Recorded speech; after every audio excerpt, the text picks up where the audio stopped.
Welcome back to Sleepbound.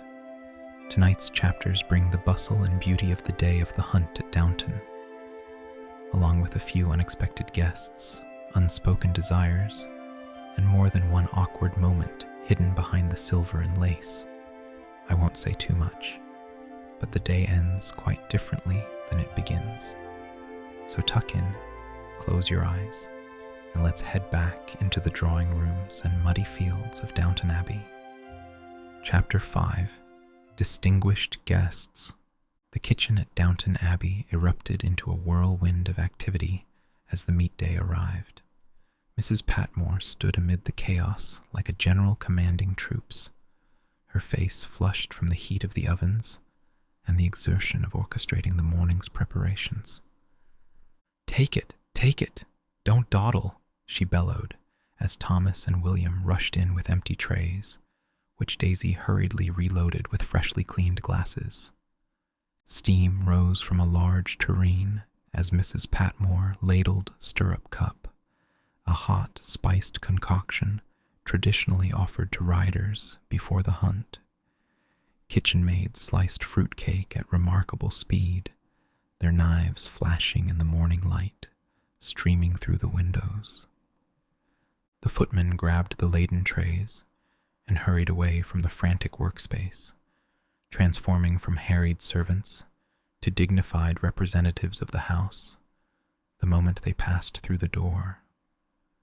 Outside, the front lawn of Downton had been transformed into a vibrant tableau of horses, riders, and spectators. Hunting pink coats punctuated the scene with splashes of vivid color against the muted winter landscape. The air buzzed with conversation and anticipation, filled with the jingling of bridles and the occasional whinny of an impatient mount. Robert, Cora, and Sybil walked among the assembled hunters, exchanging pleasantries with neighbors and acquaintances. Thomas and William, now the picture of composed servitude, moved smoothly through the crowd, carrying trays of stirrup cup and slices of cake, their every movement overseen by Carson's watchful eye. Lady Mary sat astride her mount with perfect posture, looking magnificent in a riding habit that accentuated her slender figure. Despite her earlier reluctance, she appeared every inch the accomplished horsewoman, her expression revealing nothing of the inconvenience this obligation had caused her. Lynch, the head groom, sat mounted beside her, scanning the growing crowd. "Can you see them, milady?" he inquired, aware of whom she was expected to escort. Mary's eyes swept the gathering. "Not yet. Oh, wait a minute. Here's Mr. Napier." A pleasant-looking man approached on horseback, his expression brightening as he caught sight of Mary. Evelyn Napier trotted over, the picture of gentlemanly charm as he reined in beside her. "I was beginning to give up on you," Mary remarked, her tone suggesting mild inconvenience rather than genuine concern. "We're moving off. We were fools not to accept your mother's invitation and send the horses down early," Evelyn explained apologetically. "As it is, my groom only got here an hour or two ago, and my mount's as jumpy as a deb at her first ball." Mary's lips curved into a subtle smile. "What about Mr. Pamuk? I gather if he takes a tumble, you'll be endangering world peace." "Not only that," Evelyn replied with good humor. "His father's a bigwig at the Ottoman court, so if I don't get him home safe and sound, I know I'll be beheaded by proxy." "Isn't it a risk to take him hunting?" Mary asked, genuine curiosity breaking through her cultivated indifference. "Don't worry about Kamal," Evelyn assured her. "He knows what he's doing on a horse." "Where is he?" Mary inquired, glancing around with increasing interest. Evelyn's expression held a hint of amused resignation. "Fussing. He's rather a dandy. You should have heard him ask about the clothes for what he persists in calling a noble house." Mary's eyebrow arched delicately. I can see him now, a funny little foreigner with a wide, toothy grin and hair reeking of pomade. I wouldn't quite say that, Evelyn responded with a knowing smile. Here he is now. Mary turned in her saddle, and the carefully composed mask of aristocratic indifference she wore slipped momentarily. Riding toward them was a man whose appearance defied every expectation she had formed. Kamal Pamuk possessed a striking, almost hypnotic handsomeness that caught Mary entirely off guard. His features were perfectly proportioned, his bearing aristocratic without effort, his entire presence exuding a magnetic charm that was palpable even at a distance. As he approached, he stood in his stirrups and doffed his silk hat with a fluid grace that spoke of both confidence and breeding. Lady Mary Crawley, I presume? He inquired, his accent lending an exotic cadence to the words. You presume right, Mary replied, suddenly conscious of her own appearance in a way that was entirely unfamiliar to her. Sorry to be so disheveled, Kamal apologized, though he looked anything but. We've been on a train since dawn, and we had to change in a shed. Mary met his gaze directly, her composure returning. You don't look disheveled to me. I think we're going, Evelyn interjected, noting that the hunt was beginning to move off.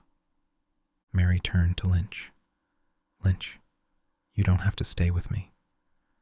His lordship asked me to, the groom replied, dutifully maintaining his position. It's a waste of your day, Mary insisted. Help Mr. Napier's man get their things back to the house. His lordship said, Lynch began, his reluctance evident. Don't worry, Evelyn interrupted. I'll look after her. Kamal moved his horse closer, his eyes never leaving Mary's face. We'll make it our business to keep her from harm. I promise. Before Lynch could raise further objections, they had moved off to join the main group, leaving the groom to watch their departure with a mixture of concern and resignation. In the quiet sanctuary of Carson's pantry, the butler supervised Thomas and William as they meticulously polished silver. The rhythmic motion of cloths against metal provided a soothing counterpoint to the excitement of the hunt preparations outside. You can dress Mr. Pamuk, Thomas, Carson instructed, methodically inspecting a recently polished serving spoon. Mr. Napier's chap will bring the luggage over this morning, so you've time to get sorted out. Thomas's hands paused in their work. Why doesn't he have his own man? Mr. Napier's valet was to see to both, but it's a lot to ask when they won't be here before 6, Carson explained, placing the spoon on a tray with its fellows. Thomas's expression conveyed skepticism. I thought he was supposed to be in England to prevent a war. Not single-handedly, Carson replied dryly. Even so, Thomas persisted. He can't be up to much if he doesn't have his own valet. William glanced up from his polishing. It might be different if you're a Turk. I've heard lots of things are different when you're a Turk. The younger footman's comment held no malice, merely naive curiosity, but Thomas's expression shifted subtly, a calculating look entering his eyes. That's a thought. Get into the pattern, Thomas, Carson admonished, noticing the footman's distraction. You're not polishing an apple.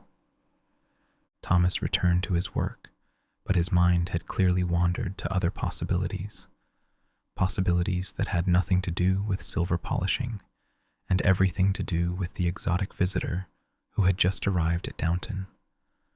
The hunt moved across the winter landscape like a vibrant, living entity. Horses and riders flowed over hills and across fields, the red coats of the huntsmen standing out against the muted browns and greens of the countryside. The baying of hounds carried on the crisp air, accompanied by the thunder of hooves and occasional calls between riders. Mary galloped alongside the main group, her initial reluctance now forgotten in the exhilaration of the chase. The cold air stung her cheeks, bringing high color to her normally pale complexion. She rode with the natural grace of someone who had been on horseback since childhood, her body moving in perfect rhythm with her mount. Pulling up at the crest of a hill, she spotted Kamal silhouetted against the winter sky, his figure as striking on horseback as it had been on first meeting. He turned as she approached, as though he had been waiting specifically for her. "I hope the day is living up to your expectations," Mary remarked, bringing her horse alongside his. "It is exceeding them in every way," Kamal replied, his gaze conveying that he wasn't referring only to the hunt. Mary felt an unfamiliar warmth rise within her at the unmistakable admiration in his eyes. "Where's Mr. Napier?" she asked, seeking to redirect the conversation to safer ground. "He's gone over the bridge. Look."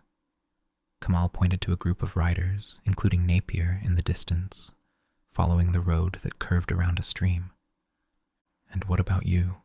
he continued, turning back to Mary with an intensity that made her pulse quicken. "Will you follow him? Or come over the jump with me?" Mary glanced at the stream, then back to Kamal. The challenge in his eyes was impossible to resist. "Oh, I was never much one for going round by the road." "You believe in living dangerously, then?" he asked, a smile playing at the corners of his mouth. "Of course," Mary replied, meeting his gaze steadily. "What did the Frenchman say? L'audace, toujours l'audace." His smile broadened at this, revealing perfect teeth and a genuine warmth that made him even more handsome.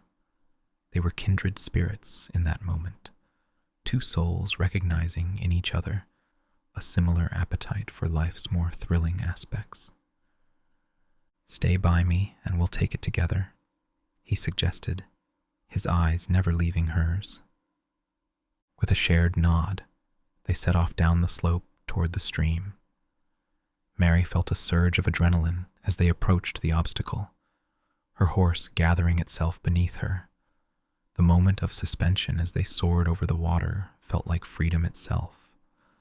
A perfect instant of flight before the satisfying thud of hooves reconnecting with earth on the far bank. They rode on, side by side, deeper into the hunt and deeper into a connection that seemed to transcend their brief acquaintance. Mary found herself laughing with genuine pleasure, a sound that surprised even her with its authenticity. In this moment, with the wind in her hair and this extraordinary man at her side, she felt truly alive in a way that the confined formality of her daily life rarely permitted. While Mary experienced the unexpected thrill of the hunt, Edith's carefully orchestrated outing with Matthew had taken them to a quiet country church. The cool, hushed interior offered a stark contrast to the excitement of the hunting field, its stone walls bearing witness to centuries of quiet worship. Edith stood in the nave, watching as Matthew examined the architectural details with genuine interest. She had prepared diligently for this outing, researching the history of each church they would visit, determined to impress him with her knowledge and attention to detail. "I wish we could talk a little more about you," she ventured, seeking to steer the conversation toward personal matters. What was it like, growing up in Manchester? But Matthew didn't even seem to hear her question, his attention entirely focused on the building around them. "Does it say anything about the Lady Chapel screen?"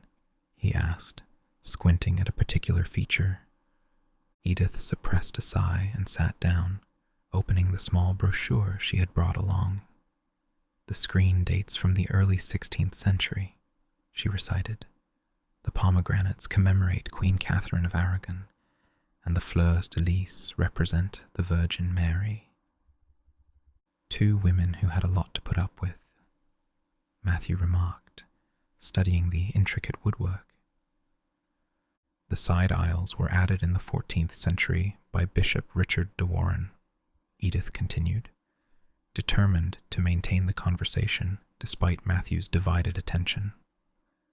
"Yes, you can see that in the treatment of the stone," he agreed, running his hand along a nearby pillar. Edith attempted to inject a more personal note into their architectural discussion. "It's wonderful to think of all those men and women worshipping together through the centuries, isn't it? Dreaming and hoping, much as we do, I suppose." Matthew nodded absent-mindedly, clearly more interested in the building than in her attempts at connection. "Is the screen a Cromwell casualty?" "I dare say," Edith replied, her enthusiasm waning. "I wonder how Mary's getting on," Matthew said suddenly, his thoughts apparently straying to the hunt and to her sister. No comment could have been less welcome. Edith's expression tightened imperceptibly. "All right, I should think. Why?" "I just wondered," Matthew shrugged. "Will she stay with the hunt the whole day?" "Oh, you know Mary," Edith replied, unable to keep a hint of bitterness from her voice. "She likes to be in at the death." An uncomfortable silence descended between them. Edith's carefully laid plans were unraveling, not through any specific failure on her part, but simply because Matthew's interest lay elsewhere, potentially with Mary, despite her sister's consistent coldness toward him. "Where shall we go next?" Matthew asked eventually, seemingly oblivious to her disappointment. "Not home?" Edith suggested hopefully, her feet already aching in her walking boots. "Oh, not yet," Matthew replied enthusiastically. "We've time for one more at least before we lose the light." "I underestimated your enthusiasm," Edith remarked, unable to completely hide her dismay as she rose to her feet. With a resigned sigh, she followed him out to the governess cart, mentally adjusting her expectations for the day. The romantic outing she had envisioned was proving to be nothing more than an architectural tour, with her role reduced to that of a reluctant guide rather than a potential companion. As dusk settled over the landscape, 3 riders ambled down the drive toward Downton Abbey. The great house stood illuminated against the darkening sky, windows blazing with welcoming light. Mary, Evelyn, and Kamal approached at a leisurely pace, their mounts and themselves spattered with mud from the day's exertions. The hunt had been exhilarating but exhausting, and now the prospect of warm baths and comfortable surroundings beckoned. Despite the physical fatigue, Mary felt oddly energized, aware of Kamal's presence beside her in a way that made her usual composure difficult to maintain. The day had been a revelation in more ways than one, revealing not only an unexpected connection with the Turkish diplomat, but also aspects of herself she had scarcely acknowledged before.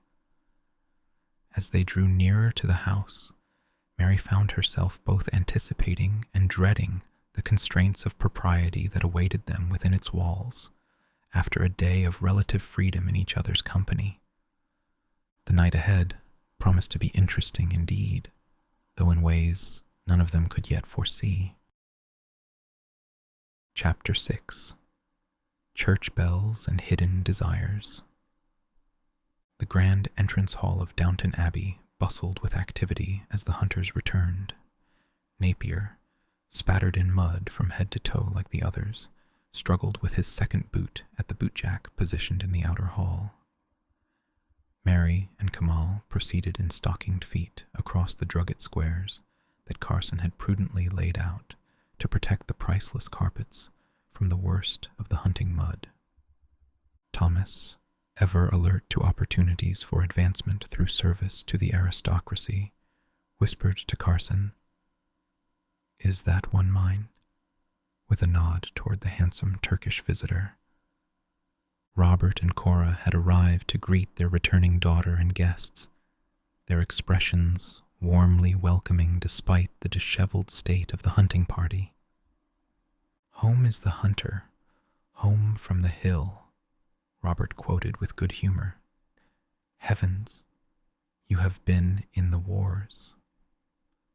Carson stood ready with Thomas as Napier's valet began removing his master's mud-caked coat. Anna moved quietly to attend to Mary, her practiced hands already assessing what would be required to salvage the riding habit. "Papa, this is Mr. Pamuk," Mary said, making the introduction with a composure that betrayed nothing of the day's exhilaration. "My father, Lord Grantham." "How do you do, my lord?" Kamal greeted Robert with perfect English manners, his exotic accent adding a distinctive note to the practiced pleasantries. "Did you have a good day?" Robert inquired, the standard question for returning hunters. "Couldn't have been better," Kamal replied, his eyes briefly finding Mary's with a meaning only they shared. Carson guided Thomas forward to make his formal introduction. "This is Thomas, sir. He will be looking after you." "Oh, I thought," Kamal began, glancing toward Evelyn with slight confusion. Evelyn merely shrugged as he heard Mary introduce him to her mother. "You remember Mr. Napier?" "Of course," Cora replied graciously. "How are you?"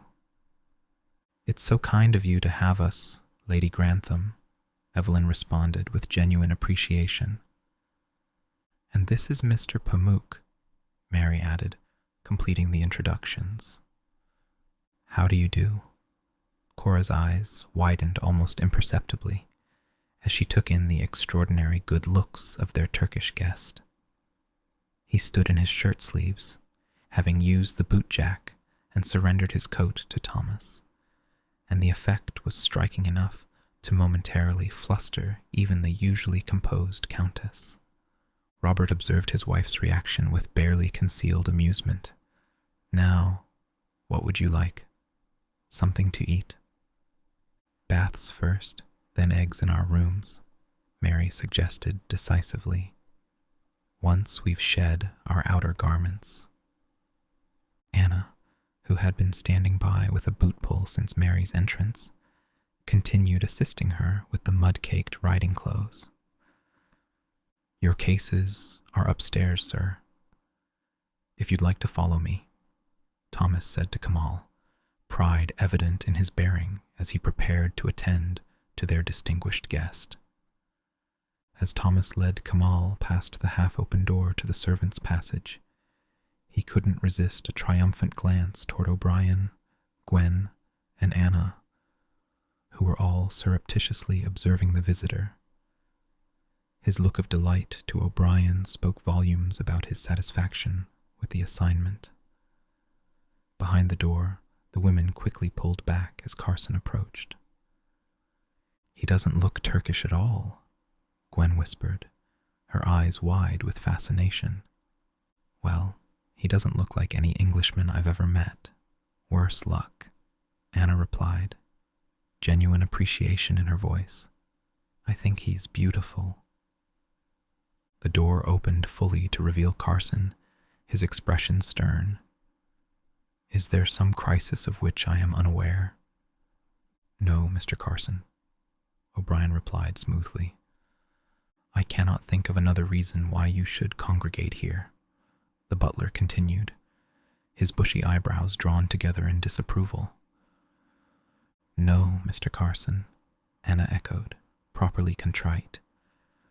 With one last, lingering glance in the direction of the departing guests, the women turned and headed back toward the kitchens, their brief moment of indulgence in gossip curtailed, but not forgotten. In the peace of his dressing room, Lord Grantham stood as Bates assisted him with his evening attire. The practiced routine of dressing for dinner provided a moment of calm reflection after the day's excitement. "Have you seen our visitor?" Robert asked conversationally. "Quite a treat for the ladies." "Indeed, my lord," Bates replied with appropriate discretion. "Are they settled in all right?" Robert continued, adjusting his cufflinks. Bates nodded as he held out Robert's white waistcoat. "I believe so. Mr. Napier's valet seems a competent fellow, and Thomas knows what he's doing." "Why doesn't the gorgeous Turk have his own chap?" Robert wondered aloud, slipping his arms into the waistcoat. "Apparently, his man speaks no English, so Mr. Pamuk decided to leave him in London," Bates explained as he began fastening the waistcoat. "Probably very wise," Robert agreed. "I hope Thomas doesn't mind."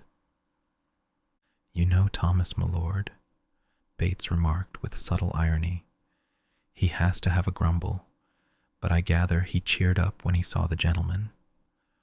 Robert made no comment, but exchanged a knowing look with Bates that conveyed their mutual understanding of Thomas's nature. As Bates adjusted a strap on the back of the waistcoat, he winced involuntarily, a momentary grimace of pain crossing his features. "Bates?" Robert noticed immediately, concern evident in his voice. "Is anything wrong?" "Nothing at all, my lord," Bates assured him quickly, his composure regained. "Is that strap too tight?" He adjusted the band on the back of the white waistcoat, deflecting attention from himself back to his duties. In another wing of the house, Thomas stood in Kamal Pamuk's bedroom, assisting the Turkish diplomat with his own evening attire. The footman's usual sullen demeanor had been replaced by an eager attentiveness that bordered on fawning, his eyes frequently lingering on the guest's handsome features. "Shall I adjust it, sir?" Thomas offered, stepping forward to tighten the band around the back of Kamal's waistcoat. His hands lingered slightly longer than necessary, a subtle action that didn't escape Kamal's notice. "Now I'm relying on you to see that I go downstairs properly dressed," Kamal said, his tone light, but not encouraging. "I'm a stranger to England and English ways." "Don't worry, sir," Thomas assured him, his voice taking on a suggestive quality. "I've got sharp eyes for anything out of order." This seemed to amuse Kamal, who smiled warmly at the footman. "Then I put myself entirely in your hands." "You do right, sir," Thomas replied, misinterpreting the friendly response as encouragement of his unspoken intentions. He handed Kamal a white bow tie, emboldened by what he perceived as reciprocal interest. "I should love to visit Turkey." Kamal looked slightly surprised by the personal remark, but maintained his friendly demeanor. "It's a wonderful country." He began to tie his bow tie, but fumbled with the unfamiliar style. "My man always does this. Can you?" Thomas stepped in eagerly, taking over the tie with practiced fingers. The two men stood close, face to face, as Thomas worked. For the footman, the proximity was intoxicating, the scent of expensive cologne and the warmth of another man's breath filling his senses. "I'm very attracted to the Turkish culture," Thomas murmured, his meaning thinly veiled beneath the innocent words. "Then I hope your chance will come to sample it," Kamal replied diplomatically. Tragically misreading the situation, Thomas lifted his hand from the completed tie to Kamal's cheek in a gesture of unmistakable intimacy. I hope so too. Kamal moved away sharply, his expression transforming from friendly to coldly furious in an instant. You forget yourself. Thomas's face drained of color as he realized his catastrophic misjudgment. I'm sorry, sir. I thought. That will teach you not to believe what the English say about foreigners, Kamal interrupted, his voice hard with controlled anger.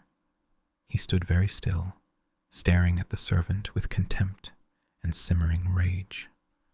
I ought to report you, he continued, the threat hanging in the air between them. I think you must have mistaken, Thomas began, a note of desperation entering his voice. I mistook nothing, Kamal cut him off, but I will make you an offer. Thomas waited in tense silence, his career and reputation hanging in the balance. Later tonight, I may need your help with the geography of the house, Kamal said, his tone shifting to something more calculated. I'll know more when you help me undress. I'm not sure yet, but I may wish to pay someone a visit. If that is the case, you'll help me, and I will say nothing about your behavior. The geography? Thomas asked, confusion momentarily overriding his relief at not being immediately exposed. Kamal didn't elaborate further, leaving Thomas suspended between gratitude for the reprieve and the bitter sting of rejection, and perhaps a touch of jealousy as he contemplated the nature of the visit Kamal might have in mind. The dining room at Downton glowed with candlelight that danced off crystal and silver, creating an atmosphere of refined elegance. The Crawley family, their daughters, the Dowager Countess, the Crawleys from the village and their guests, Evelyn Napier and Kamal Pamuk, were midway through dinner, the conversation flowing as smoothly as the wine. Violet, never one to let social niceties interfere with her curiosity, was interrogating the table about Gwen's typewriter, which had become the topic of conversation. I don't understand. Why would she want to be a secretary? She wants a different life, Matthew replied simply, earning a sharp look from the dowager. But why? Violet persisted. I should far prefer to be a maid in a large and pleasant house than work from dawn till dusk in a cramped and gloomy office. Don't you agree, Carson? I do, milady, Carson confirmed with grave sincerity. Mary, finding the subject tedious, intervened. Why are we talking about this? What does it matter? It matters whether the people who live and work here are content, Cora replied, her American sensibilities regarding class less rigid than those of her English relatives. Of course, Sybil added with characteristic enthusiasm, we should be helping Gwen if that's what she wants. Isabel, ever the progressive, nodded in agreement. Surely we must all encourage those less fortunate to improve their lot where they can. Not if it isn't in their best interests, Violet countered, her belief in the natural order unshakable. Isn't the maid a better judge of that than we? Isabel challenged directly. Mary, sensing the brewing disagreement between her grandmother and cousin Isabel, deftly redirected the conversation to their guest. What do you say, Mr. Pamuk? Should our housemaid be kept enslaved or forced out into the world? Kamal considered the question with elegant indifference. Why are you English so curious about each other's lives? If she wishes to leave and the law permits it, then let her go. Perhaps the law should not permit it for the common good, Violet suggested dryly. So, you hanker for the days of serfdom? Isabel asked, her tone edged with disapproval. "I hanker for a simpler world," Violet replied with dignity. "Is that a crime?" "I too dream of a simpler world," Kamal interjected smoothly, "as long as we can keep our trains and our dentistry." His laugh diffused the tension, and he turned to Mary on his left, lowering his voice. "I wish I shared your enthusiasm. Our dentist is horrid." "Why go to him?" Kamal inquired. "Oh, he treated all of us when we were children," Mary explained. "You know how the English are about these things. But he smells of carbolic and mint, and he has blunt fingers like fat glove stretchers. Well, the next time you feel a twinge, you must come to Istanbul," Kamal suggested, his voice warm with invitation. Mary raised an eyebrow. "Wouldn't the journey be painful?" "Sometimes we must endure a little pain in order to achieve satisfaction," Kamal replied, the words layered with meaning that extended far beyond dentistry. The charged exchange, though conducted in whispers, did not escape Evelyn's notice. From Mary's other side, he attempted to redirect the conversation. "Lady Mary rode very well today." "Why did you send Lynch back?" Robert asked, looking up from his plate. "I had my champions to left and right," Mary replied. "It was enough." The smile she bestowed was directed at Kamal rather than Evelyn, a subtle but unmistakable indication of her preference. "Did you enjoy the hunt, Mr. Napier?" Robert asked, continuing the conversation. "Mary tells me you had a tremendous run." "It was like something out of a Trollope novel," Evelyn replied, his discomfort at witnessing the growing attraction between Mary and Kamal evident in his strained smile. "What about you, Mr. Pamuk?" Cora inquired. "Was the day a success?" "Oh, yes, Lady Grantham," Kamal answered with perfect poise. "I can hardly remember a better one." The look that passed between him and Mary carried a current of anticipation that suggested the day's adventures might not be entirely concluded. After dinner, the gentlemen joined the ladies in the drawing room, where Carson, Thomas, and William served coffee and after-dinner drinks from a side table. The room had arranged itself into small conversational groups, with Mary finding herself the center of attention from multiple quarters. "Mary's got more suitors tonight than the Princess Aurora," Robert observed quietly to his mother. "But will she judge them sensibly?" Violet responded, watching her granddaughter with a mixture of pride and concern. "No one's sensible at her age," Robert replied philosophically. "Nor should they be. That's our job." Mary wandered over toward Evelyn and Matthew, her expression composed despite the awareness that Kamal's eyes followed her movement across the room. "Was it fun to be back in the saddle?" Matthew asked, genuine warmth in his greeting. "Yes," Mary admitted, "although I'll pay for it tomorrow." "Would you ever come out with me?" Matthew's question carried a tentative hope that surprised Mary with its directness. "Or aren't we friends enough for that?" he added when she hesitated. Mary's smile softened slightly at his earnestness. "Oh, I think it might be." Before she could complete her thought, she became aware of Kamal across the room, trying to catch her eye. He nodded subtly toward an open door, his meaning unmistakable.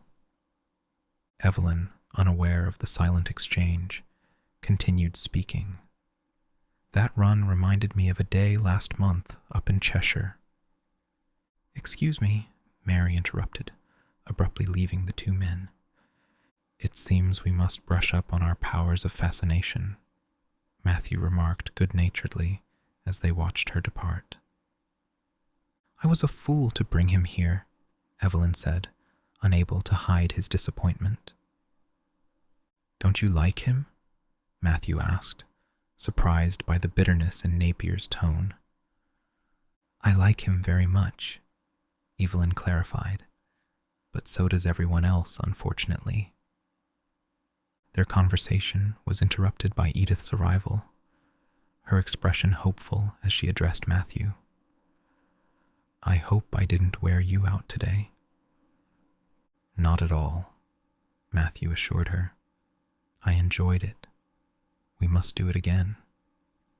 Next time, let's take my mother, he suggested, oblivious to how his words deflated Edith's aspirations. She was so jealous, she made me promise she could come with us. Of course, Edith replied brightly, though her smile didn't reach her eyes. Another opportunity lost, another hope dashed against the rocks of indifference. Meanwhile, Mary had slipped away through the open door that Kamal had indicated, her heart beating faster than she cared to admit. The morning room stood in quiet contrast to the bustle of the drawing room, its atmosphere intimate and secluded. Mary entered to find Kamal alone, waiting for her with an expression that sent an unexpected thrill through her. What is it? She asked, maintaining a facade of casual inquiry. Is this picture really a Della Francesca? Kamal asked, gesturing toward a painting on the wall. Mary approached, slipping into the role of gracious hostess. I think so. The second Earl bought back several paintings from his grand tour and... Her words were cut short as Kamal suddenly pulled her into his arms, his lips finding hers in a passionate kiss that caught her entirely off guard. The intensity of the embrace, the warmth of his mouth on hers, the unexpected intimacy of the moment, all combined to create a sensation Mary had never experienced before. For a second, she surrendered to it completely before reason reasserted itself. She broke away, breathing heavily. Mr. Pamuk, let me come to you tonight, he whispered urgently. Please. The audacity of the request shocked her back to her senses. I can't think what I've said that has led you to believe. Please, he persisted, his eyes dark with desire. I don't know when we will meet again, so let it be tonight. L'audace, toujours l'audace.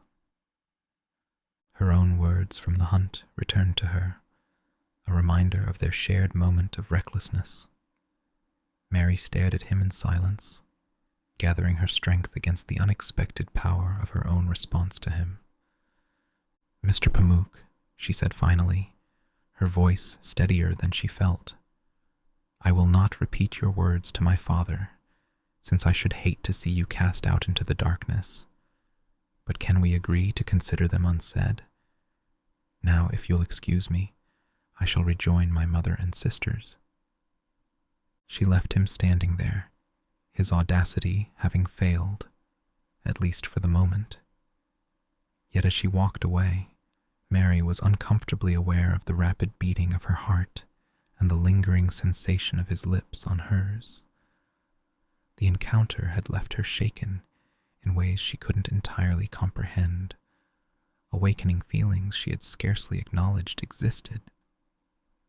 Behind her, Kamal smiled softly to himself, whispering, L'audace, toujours l'audace. It seems the game is not over yet. The words hung in the air like a promise or a warning of what the night might yet bring. Thanks so much for joining me tonight. I hope this story has brought you a little peace and relaxation. As always, feel free to drift off whenever you're ready. Did I make the most of loving you? So many things we didn't do. Did I give you all my heart could give? to unlived lives with lives to live. When these endless lonely days are through, I'll make the most of loving you. I'll make the most of loving you.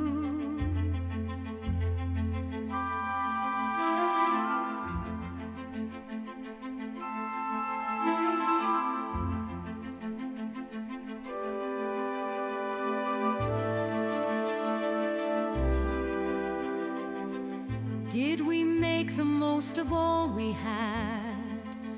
Not seeing you makes my heart sad. Did we make the most of summer days? We still have time to change our ways. When these endless lonely days are through, I'll make the most of loving you. I'll make the most of loving you. I'll make the most of loving you. I'll make the most of loving you.